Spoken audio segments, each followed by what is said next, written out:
everybody, and welcome to my channel. Today, I'm going to dive right into the topic of how to elevate your finances after a divorce and boss up and take control of your money. But this is just not for women that are finishing getting a divorce. This is for women in general, bossing up and leveling up on your financing and creating a budget so you can live your life. So today, what we are going to do is talk about all the things that we need in order for you to level up. Because after all, divorce is hard enough. Being a single mom or single lady is hard enough.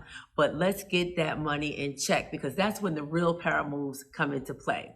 So today, I'm going to give you 7 game-changing steps to not only get you back on your feet financially, but to absolutely elevate your money game. So let's get clear.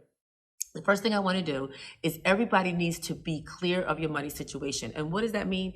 That means getting your nose out of the sand. That means opening the mail, seeing how much your gas bill is, seeing how much your electricity bill, knowing how much your mortgage and your rent and your insurance is, and getting all the bills laid out so you know what you're looking at. So first, we're going to start out by listing all of your bills, like I said, and then also your assets, whether you own a home, whether you own a timeshare, what your income is at first. But trust me, I know that this may be scary, but this is the first step of taking control. We need to know how much money you make versus how much liability that you have. And what we're going to try to do is diminish that liability.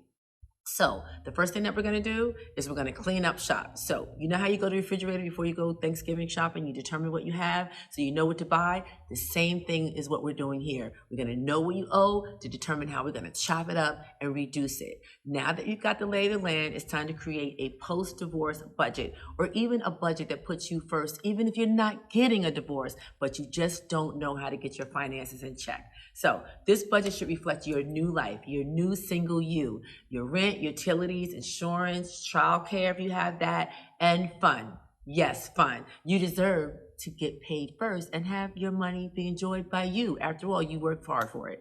So we're going to break down your needs versus your wants. Your needs always come first, but girl, don't forget to treat yourself occasionally. It's all about balance. If you need to go on vacation, then let's budget for that need, because after all, some things that you need are for your mental health. So I get it. Put vacation on the need aisle. The next thing you're going to do is get rid of all your financial dead weight. So what we're going to do is this. You're going to say goodbye to unnecessary expenses. Do you know you probably have subscriptions and apps that you do not need, but you're paying for on a monthly basis and you don't even know it? So cancel those subscriptions that you don't use.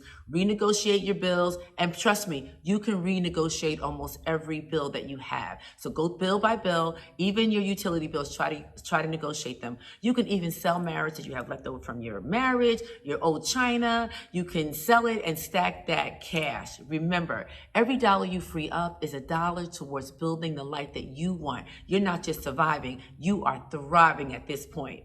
The next thing we're going to do is build an emergency fund like a boss. Now, I know that you've read books probably that say 6 months emergency fund. Here's what I'm telling you.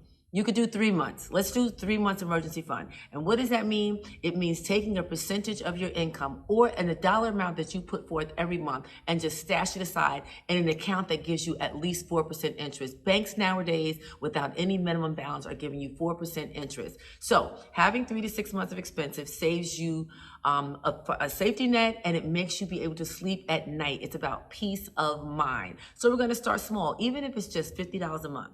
The money that will grow will be used in case of an emergency, break in case of an emergency. So whether it's 10% of your salary, 5% of your salary, or $50 a month, we're going to stash that cash away. Then we're going to check up on your credit score. We're going to boss up on that. Your credit score is one of your biggest financial assets. So let's make sure that it's working for you, not against you. So by paying off some of your bills and paying your bills on time, we're going to level up your credit score. Did you know that if you put your utility bills on Credit Karma, that you actually can boost your credit score by that? So everybody can get an initial 3 to 15 points of the credit score just by adding their utility bills to their Credit Karma account. So we're going to do everything and help you boost that credit score, because you'll get better rates when you go to buy a car. You'll get better rates when you go to buy a house. And guess what? You'll get better rates when you go to rent an apartment. Why don't you set up auto pay for all of your bills so that you never miss them? Let it just come out of your bank account that you have your direct deposit in. The next thing we're going to do is we're going to invest in yourself. Now we're getting into the fun part, investing in you. This is about setting yourself up for long-term success. This is not an end game. There's not a marathon. This is a journey getting your financial acumen in order. So whether it's going back to school, taking course, or leveling up your skills, your brain is your biggest asset. The more you learn, the more you earn. So think about ways to get a secondary source of income, another stream of income. So let's not forget about investing. Let's talk about investing. It's about building confidence and opening doors to new opportunity. Now, while I'm talking about investing, I may not be talking about the stock market. I could be talking about real estate. I could be talking about putting your money in a high interest savings account where you're getting compound interest, and compound interest is your best friend. It's interest upon interest. So think about opening up that bank account if you are afraid of getting into the stock market. Quite frankly, I am not in the stock market, but I do have high interest bank accounts, and I love that compound interest because that gives me a little play money. So investing can feel intimidating, but it's one of the best ways to build wealth over time. Whether it's stocks, bonds, real estate, high interest bearing accounts, or even starting a side hustle, start small, but you just gotta start. Ready, set, nobody goes, go. Think, plan.